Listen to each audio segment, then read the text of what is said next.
Le président américain Joe Biden vient de signer l'Ukraine Democracy Defense Land-Lease Act, une loi pré-bail comme celle de la Seconde Guerre mondiale pour accélérer la fourniture d'armes à l'Ukraine. I'm signing a bill that provides another important tool in our efforts to support the government of Ukraine and the Ukrainian people in their fight to defend their country and their democracy against Putin's brutal war.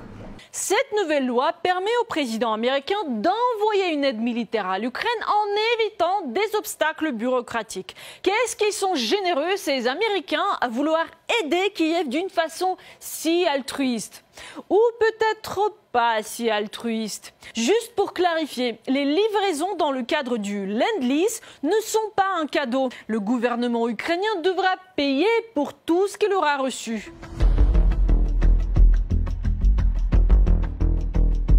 Tout prêt ou location de matériel de défense au gouvernement ukrainien en vertu du paragraphe 1 sera soumise à toutes les lois applicables relatives au retour, au remboursement et à la restitution de matériel de défense prêté ou loué à des gouvernements étrangers.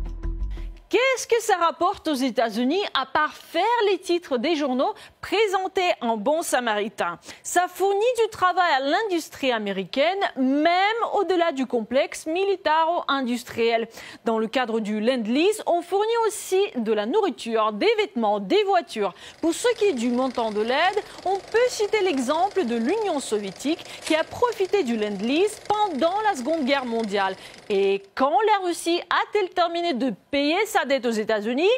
Plus de 60 ans après la fin de la guerre, en 2006, ce qui était avant le terme prévu en 2030. D'ailleurs, les montants alloués à l'Ukraine ne sont pas négligés. Depuis le début du conflit en février, Kiev a déjà reçu 12 milliards de dollars de la part des pays occidentaux, à en croire le Premier ministre ukrainien Denis Shmyhal. Joe Biden a demandé au Congrès 33 milliards de dollars de plus et l'Union européenne s'apprête à en débourser 15.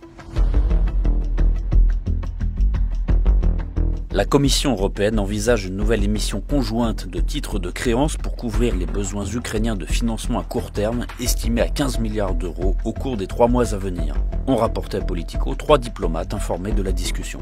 En attendant, l'Ukraine, dont la dette extérieure s'élève à quelques 60 milliards de dollars, a une solution sous la main.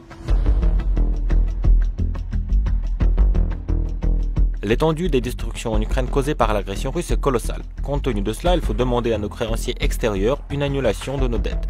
Les organisations financières internationales doivent réviser leur politique en matière de dette pour effacer la dette ukrainienne. Petite anecdote historique, quand on discutait du degré d'implication des États-Unis dans la Seconde Guerre mondiale, un sénateur démocrate devenu ensuite président a dit ça. Si l'on voit que l'Allemagne est en train de l'emporter, il faudrait que nous aidions la Russie. Et si c'est la Russie qui l'emporte, alors il faut aider l'Allemagne et ainsi les laisser tuer le plus de gens possible. 80 ans ont passé depuis cette déclaration, mais les préceptes ne semblent pas avoir changé.